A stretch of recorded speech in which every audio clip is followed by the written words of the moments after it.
All right, so I'm at my 18-week checkup appointment, and here's 18 weeks. 18 weeks.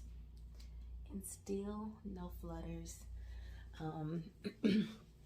I heard they feel like gas, but I haven't had anything like that. But they said for first-time moms, you don't feel it until after like 20 weeks. So maybe that's the way it is in my case, but we're here. Okay, so, well, I had to take my glasses off because it's the glare. I'm sitting in the car. So if I'm starting to look blind or if I'm blinking a lot, because I am a little blind, I can't really see. But, just left my appointment, and, I mean, I don't want to say it was a waste, but, the doctor measured my belly. She said I'm measuring 26 weeks, which I don't know. It's all relative. It's all subjective. Because I really don't feel like I look 26 weeks. I mean, I'm on this app with other pregnant women, and some women at 16 weeks are already like, out there, and some women, it all varies. But right now, I don't know. She said I'm measuring 26 weeks, but that's because of my fibroids, because I am only 18 weeks. And I've gained 8 pounds since my pregnancy. So she said I'm right on track with that. And then other than that, we listened to the baby's heartbeat, which was 155, so that's perfect. So I was thinking that I was going to get a sonogram, because that's the thing I most look forward to, because since I don't feel anything on a daily basis, from movement to, any kind of symptoms or nausea or anything, I really look forward to those sonograms, because, we want to see the baby. And unfortunately, my husband wasn't able to come today because of work, but we look forward to seeing the baby. And we've gone to an outside sonogram place one time because we wanted a 4D or 5D ultrasound. So I know those are out there, and that is an option. But apparently, because I'm also seeing a high risk doctor because of my age and because of fibroids, she said that they're leaving the sonograms up to the high risk doctor. Now I go there next week. So now I have to wait a whole nother week to see the baby, which, I mean, kind of upsets me, but I guess at this point it is what it is. But with my fibroids and with the testing that I've had done so far, as the risk testing, all of that has come back. I'm low risk for everything. They check if you're a carrier for like sickle cell or spinal abnormalities, blood abnormalities, Down syndrome, all things across the board. I've come back as low risk for all of those things. So at this point, besides the fibroids, I really don't think it's necessary to see 2 doctors. I think they do that more for billing.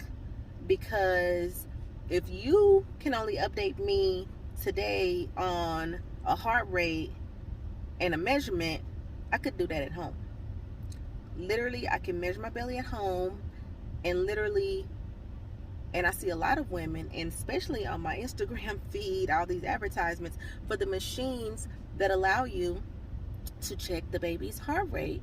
Now, I haven't ordered one of those machines because I'm like, I really don't want to get into a habit of checking that and being paranoid about it, and if it could affect the baby in any kind of way, because I'm not sure what kind of like sonar, radar, ray, whatever things could be, traveling to the baby that are unseen, that I don't know about, that could, potentially, cause harm or anything like that. So I don't want that at home and have that easy access. What I would like is to see one doctor to tell me, updates, and to do sonograms and things like that. Right now, since I'm nearly 5 months, I don't want to go back and forth to 2 doctors. I mean, it's taxing on the travel. It's taxing on just keeping up with the dates.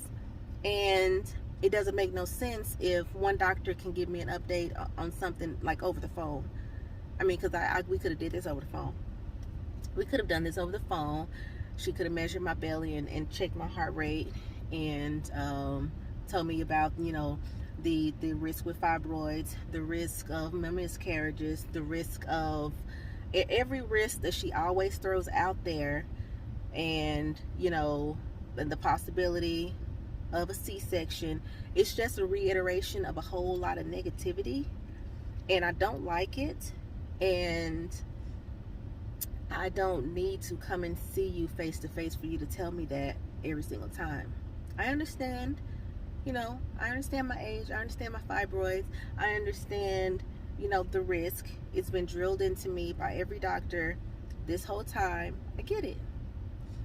Now, when I see this Blue Cross Blue Shield, your claim has been approved and whatever, and check and see out what everything you're billing for and how much money you're getting off these visits to reiterate this negativity, I don't need that come from two doctors.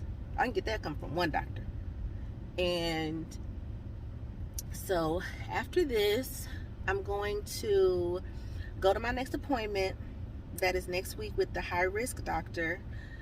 And because I really want the sonogram. Now, I could go ahead and make an appointment at an outside sonogram place and do it that way, which I really loved that experience when we did it the first time, because we had over 30 minutes of time with the baby and seeing him on the screen and the movement and just everything. And that doctor was so pleasant, so nice. I mean, it was really great. So I could do that again, but because the appointment is already set, and just because I guess I'm supposed to, I don't know, I'm gonna wait until next week and go and see if they tell me anything different, or maybe something positive. You know, that would be nice. So, but after that, I am definitely going to notify them that I either don't need to see this high risk doctor anymore, or I'll take my chances with not seeing them anymore. Or if they, as a whole, like hospital thing, whatever, medical field, if they recommend that I do continue with the high risk versus the regular doctor, either way, one of y'all gonna have to go, because I just don't need it. I don't think it's necessary at this point. And so we'll see. We'll see, because they say it's for extra precaution, and I do think that to a certain extent, especially for other cases that might be more severe, I do think that, you know, some of them might have your best interest at heart. But in my particular case, I just would rather see one doctor at this point. That's it.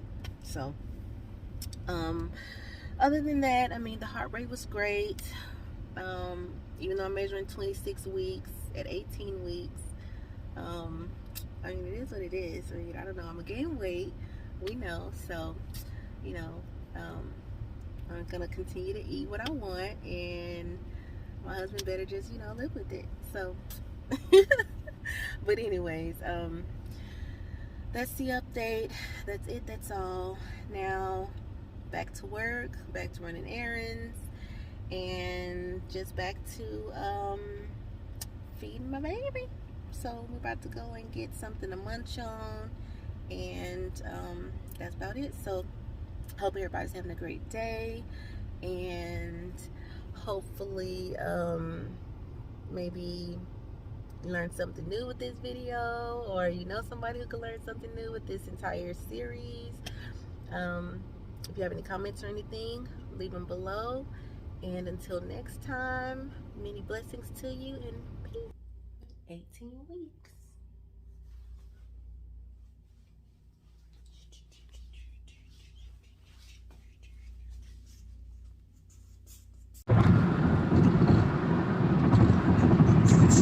We recording again?